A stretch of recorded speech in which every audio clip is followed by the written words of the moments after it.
Praise the Lord.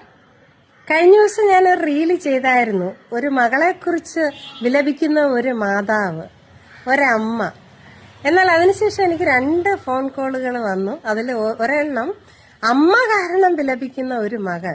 ഒരു വിധത്തിലും കുഞ്ഞുങ്ങളെ ജീവിക്കാൻ സമ്മതിക്കുന്നില്ല, ഭയങ്കരമായിട്ട് ഉപദ്രവിക്കുന്ന ഒരു അമ്മയെക്കുറിച്ച് ആ മോള് എന്നെ വിളിച്ച് സംസാരിക്കാനിടയായി. കുടുംബമൊക്കെ ആയവരാണ്. പിന്നെ മറ്റൊരു പെൺകുട്ടി കൗമാരപ്രായം കഴിയുമ്പോൾ തന്നെ കല്യാണത്തിന് സമ്മതിക്കേണ്ടതായിട്ട് വന്നു. കല്യാണം കഴിച്ച ആള് വളരെ ബാഡ് ടൈമിലാണ്. അതായത് അയാളുടെ ഭയങ്കരമായ ഒരു ആശ്രയം വേണ്ട സമയത്താണ്. അപ്പൊ ഈ പെൺകുട്ടി അദ്ദേഹത്തിനോടുള്ള സിമ്പതി കാരണം ഒന്നും നോക്കാതെ കല്യാണത്തിന് സമ്മതിച്ചു.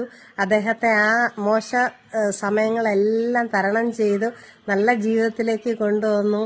എല്ലാമായിട്ട് ചേർന്ന് നിന്നിട്ട് മക്കളൊക്കെ ഉണ്ടായി. പക്ഷെ ഇപ്പോ അദ്ദേഹം ആ പെൺകുട്ടിയെ കണ്ടതായിട്ട് പോലും ഭാവിക്കാത്ത ഭയങ്കരമായ അവഗണന വീട്ടിൽ അനുഭവിക്കുന്നു. പുറത്താരോടും പറയാനൊക്കുവോ?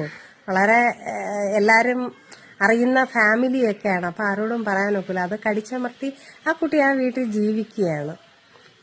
ഒന്ന് ആശ്വസിപ്പിക്കുകയാകട്ടെ, ഒരു സാന്ത്വന സ്പർശമാകട്ടെ, ഒന്ന് മുഖത്ത് നോക്കുകയാകട്ടെ അദ്ദേഹം ചെയ്യാറില്ല. അദ്ദേഹത്തിന്റെ ബിസിയായിട്ട് അദ്ദേഹം എങ്ങനെ പോവുകയാണ്. ഇത് കേൾക്കുന്ന ആരെങ്കിലും നിങ്ങൾ കാരണം ഒരു വ്യക്തിയെങ്കിലും നിങ്ങളുടെ ഭവനത്തിൽ വേദന അനുഭവിക്കുന്നുണ്ടോ എന്ന് തീർച്ചയായിട്ടും നിങ്ങൾ മനസ്സിലാക്കണം, അന്വേഷിക്കണം. അല്ലെങ്കിൽ അത് വലിയ തെറ്റാണ്. ഇതുപോലെ പുരുഷന്മാരും അനുഭവിക്കുന്നുണ്ടാകും, അതെനിക്കറിയത്തില്ല. തീർച്ചയായിട്ടും നിങ്ങൾക്ക് നിങ്ങളുടെ അഭിപ്രായങ്ങൾ ഈ വീഡിയോയുടെ താഴെ എഴുതാം. ഇങ്ങനെ അനുഭവങ്ങൾ, ഒറ്റപ്പെടുത്തലുകൾ, അവഗണന അനുഭവിക്കുന്നവർ, അത് നമ്മൾ കാരണം മറ്റൊരാൾ അനുഭവിക്കാൻ ഇടയാതിരിക്കാൻ ദൈവം സഹായിക്കട്ടെ. ഒരു ഗാനം ഇതിനോടൊപ്പം പാടാം. സ്വന്തമെന്നീ